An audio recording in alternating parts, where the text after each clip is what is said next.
Okay start करते हैं आज 6.2 एक्सरसाइज। ठीक है, 6.1 और एक्सरसाइज और उसके एग्जाम्पल प्लस थ्योरम पहले कर दिए हमने। ठीक, तो उसी थ्योरम का इस्तेमाल यहाँ पर करना है, 6.1 थ्योरम का और 6.2 बस उसी का होना है इस एक्सरसाइज में। तो आपका पहला क्वेश्चन आपका क्या है, उसके दो पार्ट्स दे रखे हैं आपके 1 और 2। ठीक है, पहले वाले पार्ट में एक ट्रायंगल दे रखा है आपको, जिसमें बोला है कि भाई डी जो है किसके पैरेलल है, BC के पैरेलल है। ठीक, तो आपको क्या किसकी वैल्यू निकालनी, EC की वैल्यू निकालनी। तो आपको ये मालूम है प्रमेय 6.1 है, थ्योरम 6.1 क्या कहती है कि अगर हमारे पास DE पैरेलल किसके है, BC के, तो ये दो लाइन अगर पैरेलल हैं तो अदर दो साइड क्या होंगे, इक्वल रेशियो में डिवाइड होंगे। 6.1 यही तो कहती है। तो इस कंडीशन में क्या होगा, हम इसके अकॉर्डिंग लिख सकते हैं AD अपॉन किसके, DB किसके इक्वल होगा, AE अपॉन AC किससे, बाय थ्योरम 6.1। समझ गए ना, प्रमेय 6.1 से। अब उसके बाद देखो AD की वैल्यू कितनी दे रखी है, 1.5, BD कितना है, 3 है, AE 1 है एंड EC नहीं मालूम है। ठीक है, अब एक काम करो, 3 से 15 कट जाएगा, 3 पंजे 15 होगा, बस 0.5 आएगा क्योंकि एक प्लेस के बाद पॉइंट है। EC यहाँ पर आ जाएगा और 0.5 इसके अपॉन में चला जाएगा। ठीक है, कैलकुलेशन तो समझ में आ ही रही होगी। 1/0.5, पॉइंट से एक प्लेस 0 बढ़ जाएगा ऊपर, क्योंकि एक प्लेस के बाद पॉइंट हटाए तो एक 0 बढ़ेगा। नीचे से अगर पॉइंट आए तो ऊपर 0 बढ़ेगा और ऊपर से पॉइंट हटाए तो नीचे 0 बढ़ेगा। बात समझ गए ना।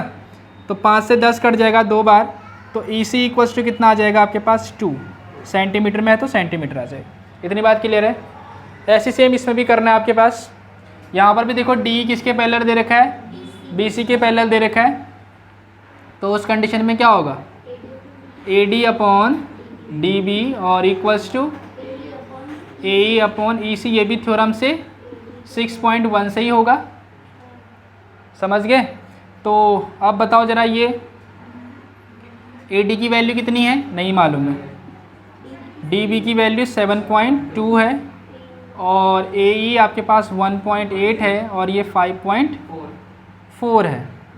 तो पॉइंट से पॉइंट कट जाएगा, क्योंकि एक एक place same place point cut जाते हैं अगर अपॉन में होंगे। तो 18 कितना हो गया, 54, 18 3 जा 54 होता है, 1/3 आ जाएगा ये।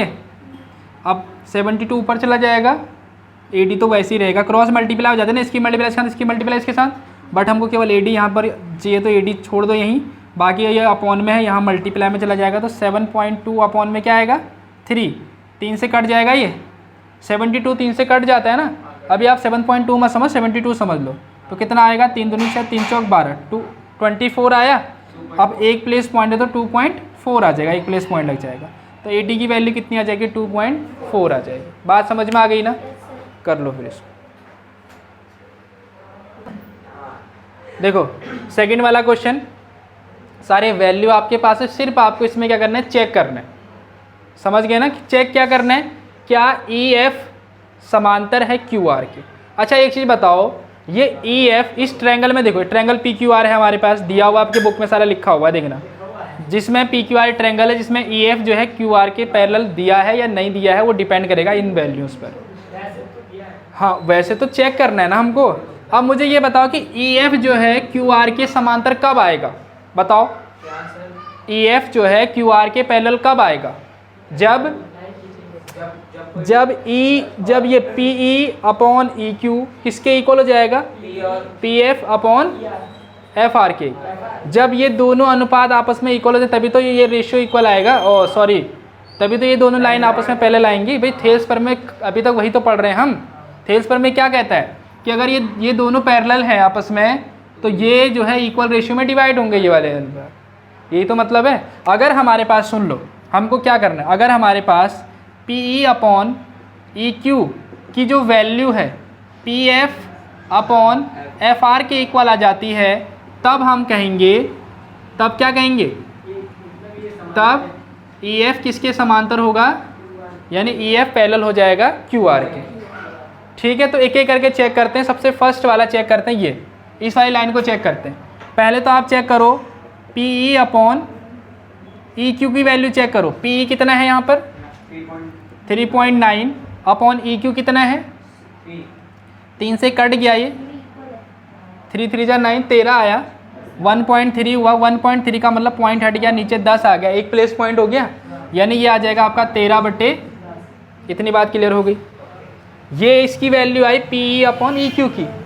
अब हम दूसरी वैल्यू किसकी निकाल रहे हैं, P F upon F are की वैल्यू। पी एफ कितना है ज़रा बताओ 3.6, एफ आर कितना है, तो यहाँ से तो देख से ही पता लग रहा है ये पॉइंट से पॉइंट कट गया, 3 से काट दो, ये 12 बार हो गया, और वैसे भी और कट जा रहा है, 4 से कट, 4 दूनी 8, 4 3 12, 3/2 हो जा रहा है, यहाँ 13/10 है, इसका मतलब ये दोनों इक्वल नहीं है। इसका मतलब हम कह सकते हैं कि जो P F upon P E upon E Q है वो नॉट इक्वल है P F upon F R के।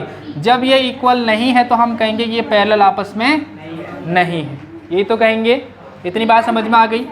ऐसे आप इसके लिए भी चेक कर लोगे, ठीक है, इसमें भी same P E Q P F और एफ आर दे रखे हैं, ये खुद से चेक कर लेना आप। अब ये वाला चेक करके दिखाते हैं इस बार, ठीक है। हाँ, इतनी बात तो क्लियर है ना, इसको लिख लेना अभी, चलो मैं इधर लिख दे रहा हूँ, फिर लिखते रहना।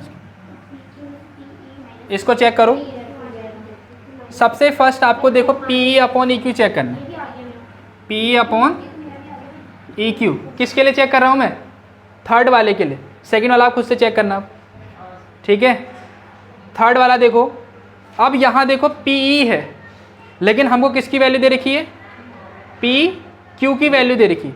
यहाँ देखो ज़रा, हमको चाहिए पी ई, है ना, और दी किसकी वैल्यू है, पी क्यू की वैल्यू दे रखी है, मतलब इस पूरे की वैल्यू दी है हमारे पास पी क्यू की।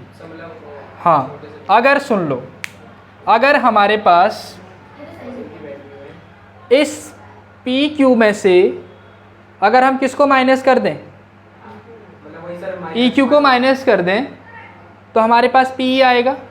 तो यहाँ पर देखो वैल्यू किस किस की दी, पहले तो ये देख लो, पी क्यू दे रखा है, कहाँ गया पी क्यू, पी क्यू दे रखा है, और क्या दिया है पी आर, एक पी आर टोटल वैल्यू दे रखी है, और क्या दे रखा है आपका पी ई, पी से लेकर ई इतनी वैल्यू दी हुई है, और क्या दे रखा है आपके पास पी एफ, पी से लेकर एफ। इसका मतलब देखो हमारे पास इस वाले में टोटल वैल्यू दी हुई है, किसकी वैल्यू दे रखी है, पी क्यू की। अगर हम इस पूरे पी क्यू में से इतना माइनस कर देते हैं, पी ई माइनस कर देते हैं, तो किसकी वैल्यू आ जाएगी, ई क्यू की वैल्यू आएगी, नहीं आएगी। तो मतलब मेरे को ई क्यू निकालने के लिए, कहाँ पर लिखूँ मैं, इधर ही लिख देता हूँ, ठीक है।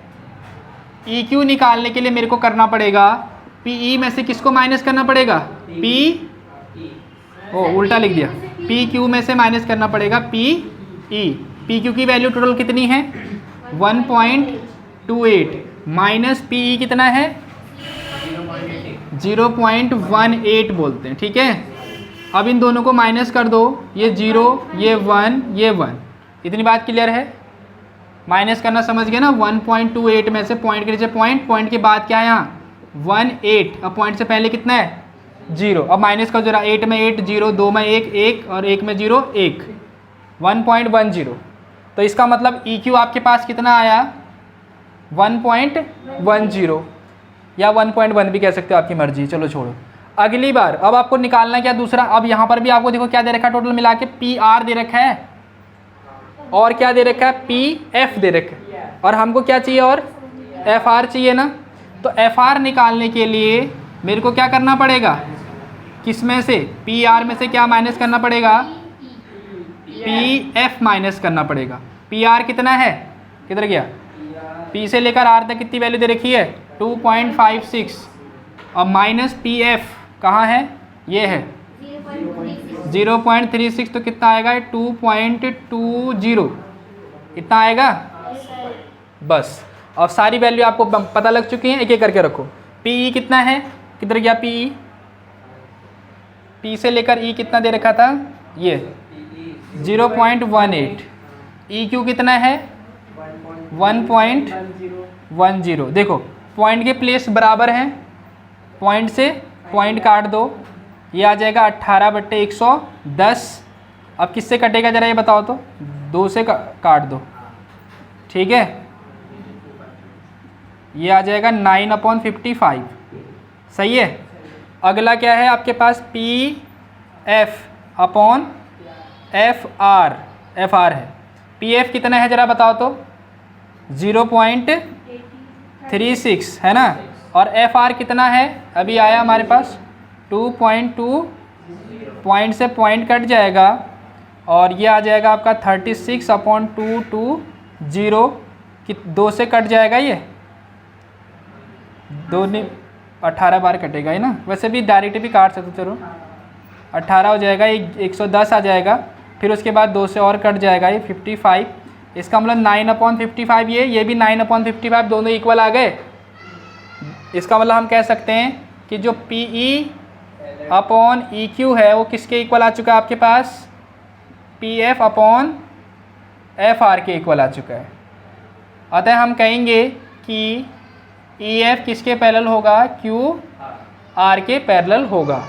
बात समझ गए ना। इसका सेकंड वाला पार्ट आप खुद से करोगे, ये वाला मैंने इसलिए बताया क्योंकि इसमें निकालना था सबसे पहले आपको वैल्यू। इतनी बात क्लियर हो गई, करो फिर इसको। ओके, क्वेश्चन नंबर 3 बहुत ही सरल सा और इम्पोर्टेंट टाइप, ठीक है।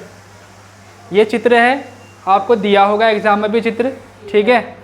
और देखो ये गिवन है आपको, एल एम पैरेलल है सी बी के, ये देखो एल एम किसके पैरेलल है, सी बी के, और दूसरा क्या एल एन किसके पैरेलल है, सी डी के पैरेलल। तो हमको क्या प्रूव करना है, A M upon A B, ठीक है, और A N upon A D, ये प्रूव करना है।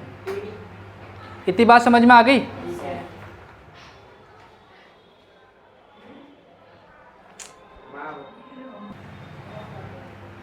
इतनी बात समझ में आ गई ना। ये पैरेलल दे रखा था। अब एक एक करके हम जो पैरेलल दे रखा है उस ट्रायंगल को लेके चलेंगे, उसमें थेल्स थ्योरम का उपयोग करेंगे, ठीक। सबसे पहले हमको क्या पैरेलल दे रखा है, एल एम पैरेलल है किसके, तो एल एम और सी बी, देखो एल एम और सी बी किस ट्रायंगल में आ रहा है, यहाँ देखो जरा, एल एम और सी बी किस ट्रायंगल में आ रहा है, ए बी सी। ये ट्रायंगल दिख रहा है आपको, ये वाला इस ट्रायंगल में आ रहा है। तो इस ट्रायंगल में अगर आ रहा है तो ये इसके पैरेलल है, तो इसका मतलब ये दो साइड इक्वल रेशियो में डिवाइड होंगे। कौन से दो साइड, ये वाला जो दो साइड कौन कौन से में आ रहा है, एक इस वाले में आ रहा है, एक इस वाले में तो आ रहा है ना। तो इसका मतलब क्या होगा बताओ, ए एम अपॉन किसके होगा, एम बी इक्वल किसके होगा, A L upon L C. प्रमेय किससे, यानी थ्योरम 6.1 से, थेल्स थ्योरम से। इक्वेशन नंबर 1 कह दो इसको। ऐसी दूसरा क्या दे रखा है आपको, एल एन किसके समांतर है, सी डी के। एल एन किसके समांतर है, सी डी के। तो बताओ जरा ये किस ट्रायंगल में आ रहा है, इस ट्रायंगल में आ रहा है ये, तो ए सी डी में आ रहा है। तो इसका मतलब देखो A N upon N D equal किसके होगा, A L upon L C. ये भी प्रमेय 6.1 से और equation number 2। From equation 1 and 2 से चेक करो, फ्रॉम इक्वेशन 1 एंड 2 चेक करो क्या है, ये दोनों इक्वल है, तो इधर वाले भी इक्वल आ जाएंगे। तो यहाँ पर आ जाएगा A M upon M B equal A N upon N D. अब यहाँ देखो निकालना क्या है, ऊपर देखो ए एम चाहिए, हमारा ए एम आ चुका है, ऊपर यहाँ ए एन चाहिए, हमारा ए एन आ चुका है। नीचे चेक करो, यहाँ ए बी चाहिए लेकिन एम बी आ चुका है। इसका मतलब देखो एम बी आया है और हमको चाहिए पूरा ए बी, मतलब छोटी चीज़ आई है और हमको बड़ी चीज़ चाहिए, तो क्या करेंगे, +1 करेंगे। भाई छोटी चीज़ से हमको बड़ी चीज़ निकालनी तो प्लस ही तो करेंगे। ऐसे अगर बड़ी चीज़ से छोटी चीज़ निकालनी देन हम माइनस करते। और प्लस माइनस करने का तरीका हमने पहले ही आपको बताया था, क्या करने की, क्या करा था हमसे बताओ, उल्टा कर लो पहले इसको। हाँ, M B upon A M equal N D upon क्या करो, यहाँ देखो ए एन, यही तो करेंगे, इसको अपोजिट कर दिया, अब दोनों साइड में क्या कर दो +1, यहाँ भी 1, तो इसका जो है कि क्या हो जाएगा एलसीएम, तो यानी M B plus A M into 1 A M upon में क्या आएगा ए एम, और ऐसे यहाँ N D plus A N upon में ए एन। अब यहाँ देखो M B plus A M पूरा क्या बनेगा ए बी अपॉन में ए एम, ऐसी N D plus A N पूरा बन जाएगा आपका ए डी, एन डी कैसे बन जाएगा ए बी बनेगा ए डी, मतलब ये हो गया अपॉन में ए एन। अब इसको फिर से उल्टा कर दो जैसा था, हाँ मतलब जैसा था पहले भाई, A M upon A B equal A N upon A D, ये प्रूव हो गया। इतनी बात समझ में आ गई नहीं आ गई? हो गया फिर आज के लिए इतना ही। चलो एक क्वेश्चन और करा देते हैं फिर इसके बाद, ठीक है? आ गया समझ में? चलो बाकी कल करते हैं फिर, ठीक है?